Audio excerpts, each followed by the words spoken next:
오늘은 과수 화상병에 대해서 알아보겠습니다. 과수 화상병은 2015년 경기도 안성에서 우리나라 최초로 발병을 했습니다. 화상병은 증세가 어떠냐 하면은 일단 감염되면은 가지나 줄기가 화상을 입은 듯이 검게 변하면서 나중에는 고사되는 무서운 병입니다. 과수 화상병이 무서운 것은 이 치료약이 없습니다. 2015년도 경기도 안성에서 처음 발병하고 이 병이 충북, 제천, 충주 등지로 급격히 확산되었죠. 그리고 최근에는 경기도 광주, 그 다음에 휴전선 근처인 파주, 연천까지 지금 이게 확산이 됐습니다. 그 다음에 남쪽으로는 충주, 음성, 제천, 진천, 그 다음에 충청남도는 평택, 아산, 그리고 전라북도 익산까지 지금 확산이 됐어요. 지금 화상병 발병 농가가 2019년도는 188농가였습니다. 그런데 2020년도는 747농가, 무려 4배나 급증했습니다. 그 중에서도 특히 충청북도에서 확산 속도가 굉장히 빠르거든요.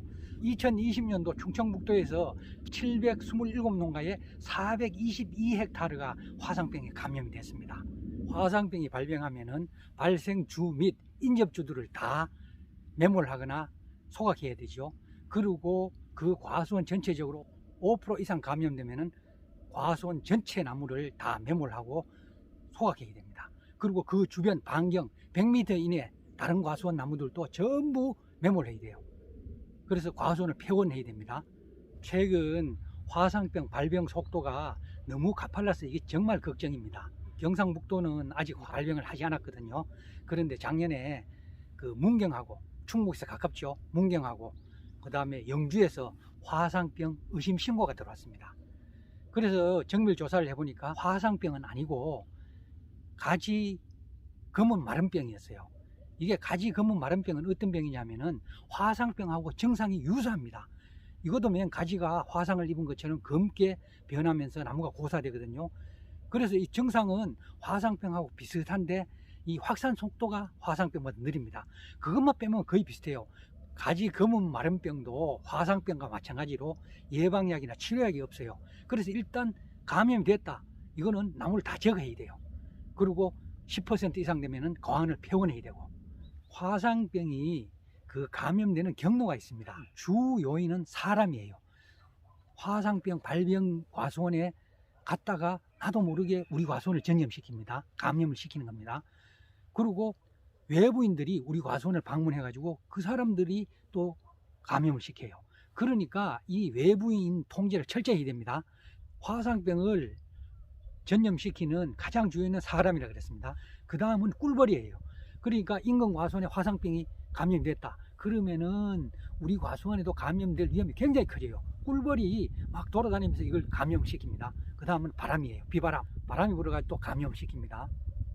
그 다음에 뭐냐면 전정가위, 이건 그냥 사람이 전정가위를 가지고 전정도구, 그죠, 이거를 그 감염된 지역에 가지를 자르고 우리 과수원에 또 전정을 하는 경우. 그리고 또 감염되는 경로가 하나가 있습니다. 바로 묘목을 통해서 감염됩니다.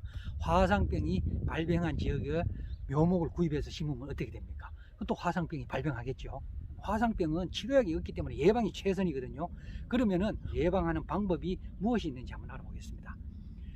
첫째는 내 과수원에 다른 사람들의 출입을 금지해야 됩니다. 특히 외지인들의 출입을 금지해야 돼요. 그 다음에 내가 또 의심스러운 곳에 방문도 하지 말아야 돼요. 예를 들어 화상병 발생 지역인 충청북도나 경기도, 그 다음 이런 데는 그 농가를 방문하면 안 됩니다. 화상병 발병 농가를. 그리고 불가피하게 화상병 발병 지역을 방문했을 때는 갔다 와서 소독을 철저하게 해야 됩니다. 그래서 의복 같은 거는 세탁을 철저하게 하고, 그 다음에 뭐 신이라든지 전정 도구는 뭐 알코올 70%에 소독하거나 그 차염소산 나트륨 락스입니다. 락스를 20배로 희석해서 소독을 하시면 됩니다. 그보다도 전정 도구는 제일 좋은 게 그 불로서 소독하는 게 제일 좋아요. 토치 가지고 다니면서 바로바로 이렇게 소독하면은 제일 효과가 좋습니다. 그리고 전정을 할 때 전정 도구, 전지가위, 톱, 이 소독 철저하게 해야 되죠.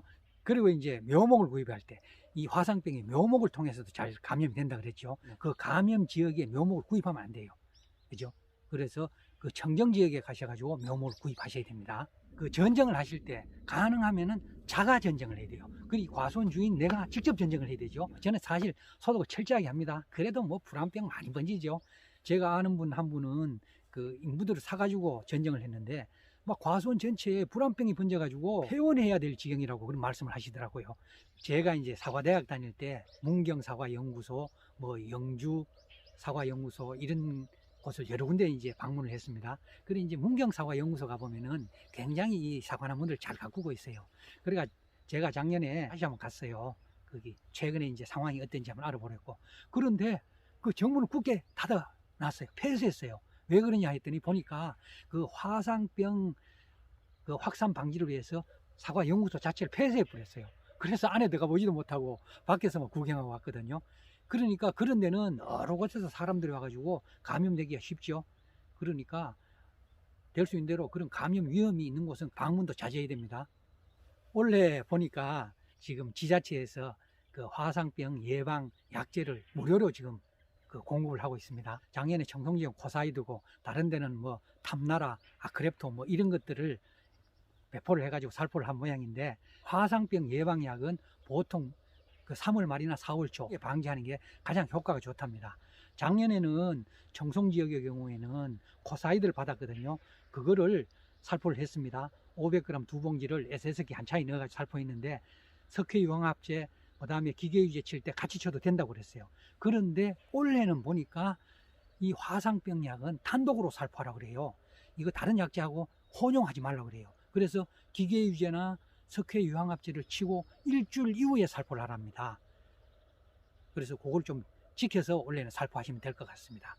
화상병하고 불안병 예방을 위해서 전쟁을 할 때 여기 보면은 이 과거에 전쟁을 제대로 안 해가지고 이렇게 튀어나온 부분이 있어요. 이 부분들이 잘 마르고 여기에 감염이 잘 되죠. 그래서 이 부분들을 바짝바짝 잘라줘야 돼요. 그렇죠. 그리고 여기도 보면은 이렇게 전쟁을 하고요 남은 부분이 있어요. 여기에 보통 보면은 가지를 새로 받을 때는 그루터기 전쟁을 하거든요. 그러면 여기 가지가 새로 나오고 그 남은 부분들이 이게 마르면서 일로 불안병이나 화상병이 침투를 합니다. 그래서 요거를 전쟁할 때 바짝바짝 잘라주면 돼요. 그렇죠. 여기도 이렇게 지금 되어 있는데 이것도 바짝바짝 자르줍니다. 이 마른 걸 자르면 여기가 약간 그 궤양이 생긴 경우도 있어요. 그러면은 의심스럽죠. 여기에 요 궤양이 있는 부분에 불안병이나 화상병균이 있을 수가 있어요. 그러면 저렇게 의심스러운 부분을 잘랐을 때는 이렇게 토치 가지고 다니면서 이렇게 해서 불소독을 해주는 거예요. 이게 불 앞에는 균이 가장 못하죠. 그죠? 저는 항상 이렇게 토치 가지고 다니면서 불소독을 수시로 합니다. 그렇게 해주면은 그 불안병이나 화상병 예방에 큰 도움이 됩니다.